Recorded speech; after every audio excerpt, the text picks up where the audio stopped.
Bayangkan, kau hanyalah gadis miskin yang berjuang untuk keluargamu. Ayah sakit, adik belum bisa kuliah, dan hidup terasa di ujung harapan. Lalu malam itu, seorang CEO tampan menghubungimu. Datanglah malam ini, aku akan bantu. Tapi dengan satu syarat, jadilah wanitaku. Demi keluargamu, kau setuju. Tapi tak kusangka, pria dingin itu justru tergila-gila padamu dan tak pernah mau melepaskanmu lagi. Inilah kisah cinta yang lahir dari pengorbanan. Demi keluargaku, aku setuju jadi simpanan CEO, tapi tak kusangka ia tergila-gila padaku dan tak mau lepas.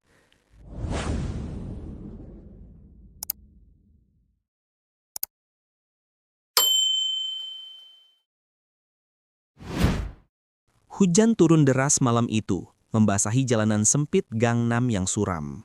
Lampu toko-toko sudah padam, hanya suara hujan dan langkah kaki terburu yang terdengar di antara gedung-gedung tinggi. Seorang gadis muda berlari sambil menutupi kepala dengan tas usang. Namanya Han Hairin, 22 tahun. Wajahnya cantik alami, kulitnya pucat, dan matanya besar, namun kini sembab karena air mata. Hari ini, ia baru saja kehilangan pekerjaannya di kafe tempat ia bekerja paruh waktu. Pemilik kafe menyuduhnya mencuri uang kas, padahal yang melakukannya adalah rekan kerjanya sendiri. Tapi Hairin memilih diam. Ia tak punya waktu untuk membela diri. Ayahnya masih di rumah sakit, koma setelah kecelakaan kerja. Ibunya bekerja siang malam membersihkan kantor. Sementara adiknya, Hanelu, baru saja diterima di universitas, tetapi belum bisa membayar uang masuk. Aku tak bisa menyerah, tidak malam ini, bisiknya pelan, menggenggam ponselnya yang hampir mati baterainya.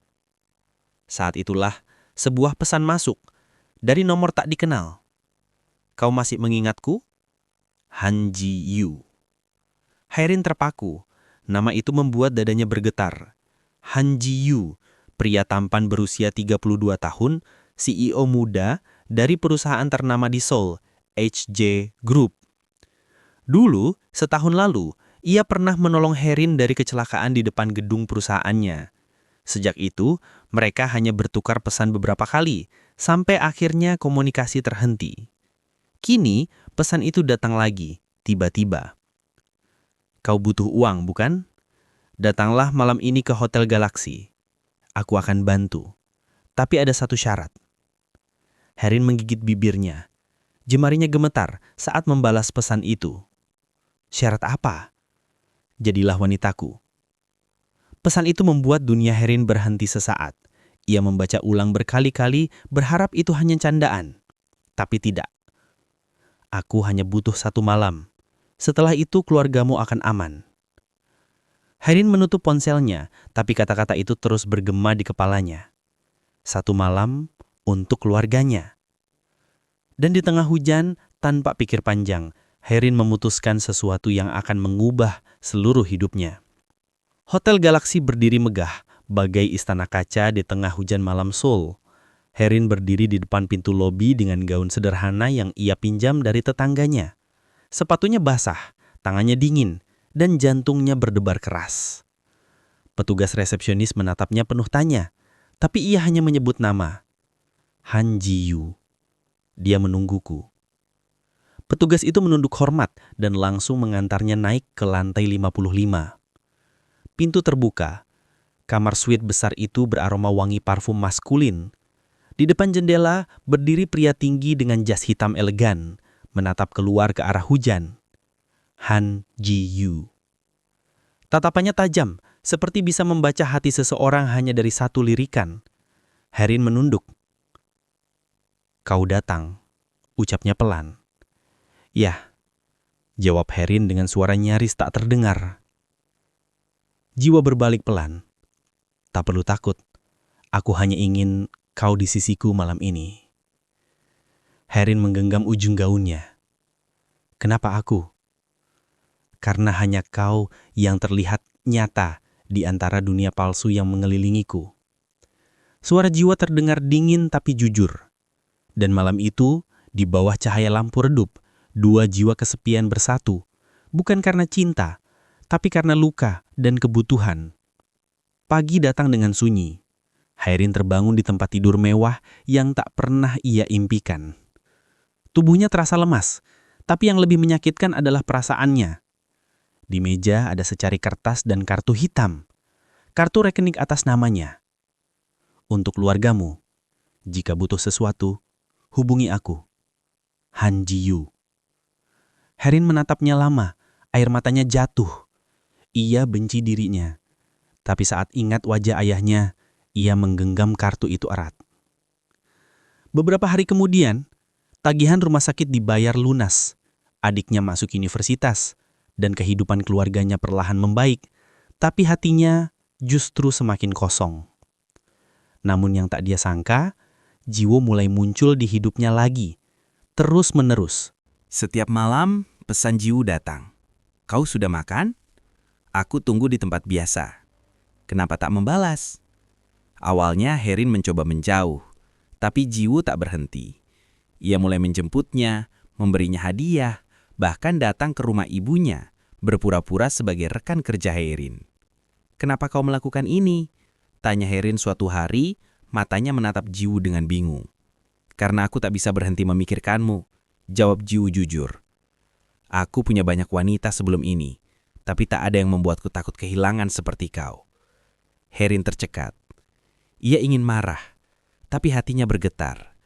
Dan sejak malam itu, hubungan mereka tak lagi seperti perjanjian dingin. Jiwo mulai menunjukkan sisi lembutnya. Ia menjemput Hairin ke kampus, memasakkan sarapan, bahkan mengganti sepatunya ketika talinya putus. Namun cinta mereka tak diterima dunia, terutama oleh keluarga Jiwo, dan oleh hati kecil Hairin sendiri, yang masih dihantui rasa bersalah. Ketika media menemukan foto mereka bersama, semua berubah. Hairin jadi bahan ejekan, dijuluki Sugar Girl oleh netizen. Keluarganya pun ikut terkena dampaknya. Ibunya menangis. Kau menjual dirimu, Hairin, demi kami. Kata-kata itu menusuk jantung Hairin. Ia menunduk tanpa bisa membantah. Di sisi lain, Jiwo berjuang melawan dewan direksi yang menentang hubungannya dengan Hairin. Aku tak peduli kehilangan jabatan. Aku hanya tak mau kehilangan dia. Dan benar, ia akhirnya mengundurkan diri dari posisi CEO. Setelah Jiwo meninggalkan perusahaan, mereka berdua hidup sederhana. Ia membeli rumah kecil di pinggir kota, jauh dari sorotan. Ia tak menyangka pria yang dulu hanya tahu dunia bisnis bisa berubah menjadi pria hangat yang mencintainya sepenuh hati.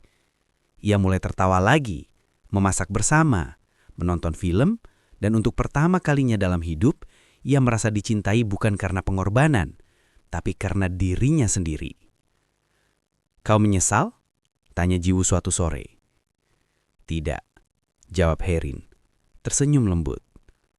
Karena jika malam itu tidak terjadi, aku takkan pernah tahu rasanya dicintai dengan gila seperti ini. Jiwo memeluknya dari belakang, mencium keningnya, dan berbisik. Kau bukan simpananku, Hairin. Kau adalah takdirku.